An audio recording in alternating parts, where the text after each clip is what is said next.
আলাইকুম। আজকে আমাদের লাউ পাড়ার দ্বিতীয় দিন।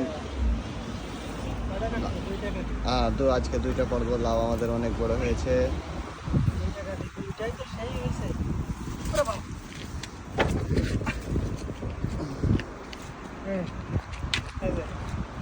আপনারা দেখতে পাচ্ছেন আজকে আমরা 2টা লাউ উত্তোলন করেছি, অনেক সুন্দর। লাউ যাবে কোথায় জানো? এই 2টা লাউ যাবে আমার ভাগ্নের কাছে, এখান থেকে 1100 কিলোমিটার দূরে নাগরিয়া যাবে। ঠিক আছে, ভাগ্নের কাছে যাবে। এবং আমাদের কাছে আরো অনেক লাউ হয়েছে, দেখেন। ইনশাআল্লাহ কালকে দিন পরে পৌঁছায় যাবে লাউ। ইনশাআল্লাহ। আর বাদ বাকি এখনো আছে 20টার মতো। আরো 20টার মতো লাউ হয়েছে, আরো নতুন নতুন নতুন আরো ওই যে দেখতে পাচ্ছেন ছোট ছোট হচ্ছে।